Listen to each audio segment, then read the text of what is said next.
दोस्तों, आपको आज वीडियो में कुछ ऐसा बताएंगे स्पेशल, जिसे जानकर आप हैरान रह जाएंगे। कुछ ऐसा इफ़ेक्ट जो कि अभी स्टडी में पाया गया है, जिसको आपको जानना बेहद आवश्यक है, जिससे आपकी और अपने परिवार की सुरक्षा हो सकती है। तो वीडियो को अंत तक जरूर देखें। धन्यवाद। हेलो दोस्तों, कैसे हो सब? अच्छा, आज हम बात करने वाले हैं कोविड-19 लक्षणों को जानलेवा बना देता है साइटोकाइन स्टॉर्म। अब ये है क्या बीमारी? जो स्टॉर्म आता है ये इसको जानलेवा बना देता है। अदरवाइज कोविड-19 इतना जानलेवा नहीं है। अगर ये आता है तो ये जानलेवा बीमारी बन सकती है। तो इसके बारे में पूरी डिटेल जानते हैं। इम्यून सिस्टम ही बन जाता है दुश्मन शरीर का। देखो, साइटोकाइन प्रोटीन का स्तर बढ़ाता है, शरीर को नुकसान पहुंचा सकता है। अधिक मात्रा में प्रोटीन वायरस के साथ शरीर से लड़ने लगता है। युवाओं में ऑक्सीजन सैचुरेशन को मॉनिटर करते हुए बचा सकते हैं जान। अगर ये समस्या है तो ऑक्सीजन का सैचुरेशन करिए, जान बच सकती है। पिछले कुछ दिनों से ऐसे केस सुनने में आ रहे हैं कि किसी को कोविड हुआ तो लक्षण बेहद मामूली थे, अचानक हालत बिगड़े और वह व्यक्ति गंभीर लक्षणों से जूझने लगा। कई मामलों में तो जान ही चली गई। दुनिया भर के डॉक्टरों के लिए यह चिंता का विषय बना हुआ है कि माइल्ड या मॉडरेट कोविड-19 कुछ लोगों के अचानक गंभीर या जानलेवा कैसे हो सकता है। मतलब पहले नॉर्मल था, अचानक से कोई ऐसा झटका लगा कि गंभीर हालत हो गई और मरने को चला गया। तो ये क्या है, कैसे बनता है?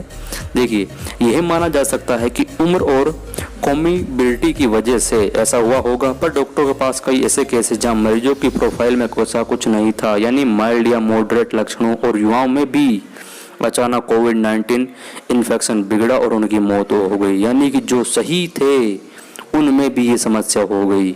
तो ये कैसे हो रही है अचानक से? अभी डॉक्टर इस नतीजे पर नहीं पहुंचे हैं, जो कि उम्र और किसी कॉमोडिटी की वजह से नहीं हुआ, सभी में हो गया ये।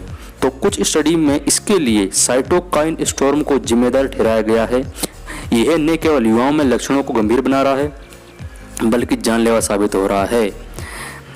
इस साइटोकाइन स्टॉर्म को समझने के लिए हमने मुंबई के Jaslok hospital and research centre के डॉक्टर राहुल बाहोत और नई दिल्ली के मणिपाल हॉस्पिटल के डॉक्टर नवीन कुमार से बात की।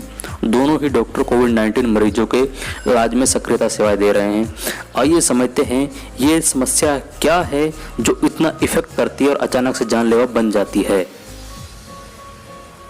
साइटोकाइन स्टॉर्म क्या होता है? साइटोकाइन स्टॉर्म के बारे में जानने से पहले आपको साइटोकाइन को समझना होगा। ये एक प्रोटीन, ग्लाइकोप्रोटीन है, जिसे हमारे शरीर में के सेल्स यानी कोशिकाएं बनाती हैं।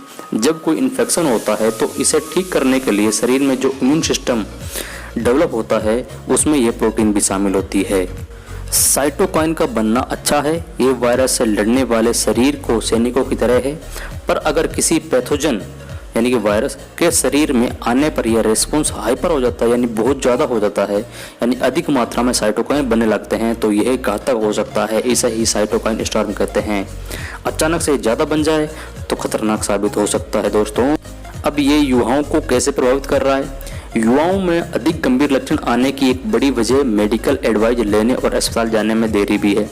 कुछ समय में अस्पतालों में बेड हासिल करना भी एक बड़ी मशक्कत रही है। इस वजह से डॉक्टर की सलाह लेने में देर होना नॉर्मल हो गया है। इससे अस्पताल जाने तक का लक्षण गंभीर हो जाते हैं, यानी कि जब तक अस्पताल पहुंचते हैं तब तक बहुत देर हो जाती है। ऐसा सबसे ज़्यादा 18 से 28 की उम्र के युवाओं के साथ हो रहा है। उन्हें कोई दूसरी समस्या रहती नहीं है और लक्षण भी माइल्ड होते हैं, यानी कम होते हैं। पर इस बार साइटोकाइन स्टॉर्म की वजह से इन्फेक्शन के 5-6 दिन बाद भी गंभीर लक्षण सामने आ जाते हैं। इस वजह से भारत में कोविड-19 की दूसरी लहर में इन्फेक्ट होने वाले युवाओं की संख्या बढ़ी है। सैकड़ों लोगों को निमोनिया हुआ है और रिकवर होने के बाद भी उनमें महीनों तक कमजोरी बनी रहती है। के बारे में वो सब कुछ जो आपको जानना जरूरी है। ये एक प्रोटीन है जो शरीर के इम्यून रिस्पॉन्स का हिस्सा है, यानी ये वायरस के खिलाफ लड़ने में मदद करता है। जब इसकी मात्रा बहुत बढ़ जाती है तो उसे साइटोकाइन स्टॉर्म कहते हैं। फिर इससे खतरा क्यों है? अगर निश्चित मात्रा में हो तो अच्छा है, पर जब ये साइटोकाइन का प्रोडक्शन अचानक बढ़ जाता है तो ये जानलेवा हो सकता है। यह शरीर की कोशिकाओं यानी सेल्स को नुकसान पहुँचाने लगता है।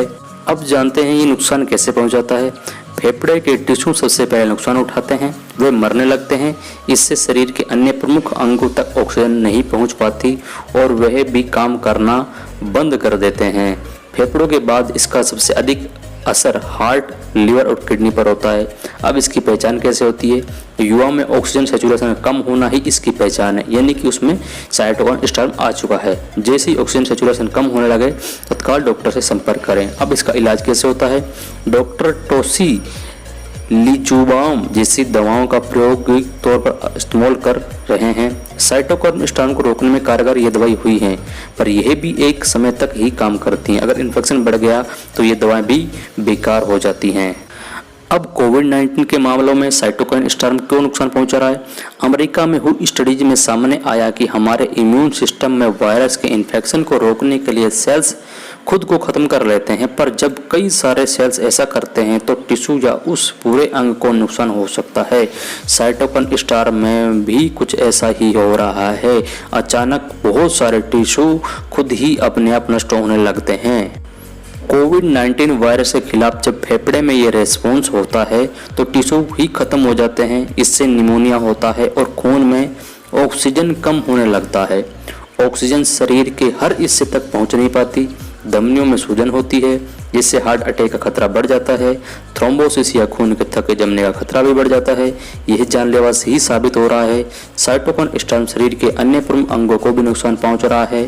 फेफड़े के बाद हार्ट, किडनी और लीवर इससे प्रभावित हो रहे हैं, यानी कि ओवरऑल शरीर के हर हिस्से को इफेक्ट कर रहा है।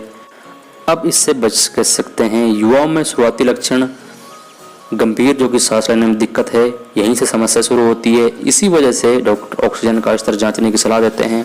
अगर ऑक्सीजन का सैचुरेशन 94 से नीचे है परसेंटेज से, तो तत्काल अस्पताल पहुंचे और ऑक्सीजन जरूर लगाएं। अब डॉक्टर टोसी लीजुबाम जैसी कुछ दवाओं का इस्तेमाल कर रहे हैं ताकि इम्यून सिस्टम को शरीर पर हमला करने से रोका जाए। यह कोविड-19 मरीजों के लिए लाइफ सेविंग साबित हो रही है, पर ज़्यादातर दवाएं प्रायोगिक हैं। इनके इस्तेमाल का साइंटिफिक आधार कम ही है, यानी कि अपने ही हिसाब से ये दवाई चल रही हैं, पर असर तो कर रही हैं, पर इनका एक प्रायोगिक इफेक्ट नहीं है कि इनकी वजह से सही हो जाएगा। अमेरिका में क्या कहते हैं कि साइटोकाइन स्टॉर्म के समय मरीज के कुछ एंजाइम का स्तर बढ़ा हुआ होता है। यह टिश्यू को हुए नुकसान का संकेत है। कई लोगों ने साइटोकाइन स्टॉर्म के बाद भी रिकवर किया है। इस मामले में रिकवरी धीमी है। जान बचाने के लिए इलाज जल्दी शुरू करना बहुत ज़रूरी है।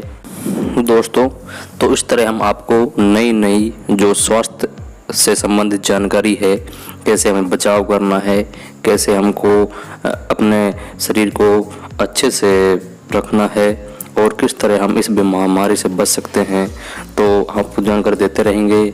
आपको ये वीडियो अच्छी लगती है तो प्लीज़ इसे सब्सक्राइब करें, चैनल को, वीडियो को लाइक करें और शेयर करें, और जिससे ज़्यादा से ज़्यादा लोगों को इस चीज़ के बारे में सच्चाई का पता लग सके। तो धन्यवाद दोस्तों, यहाँ तक वीडियो देखने के लिए।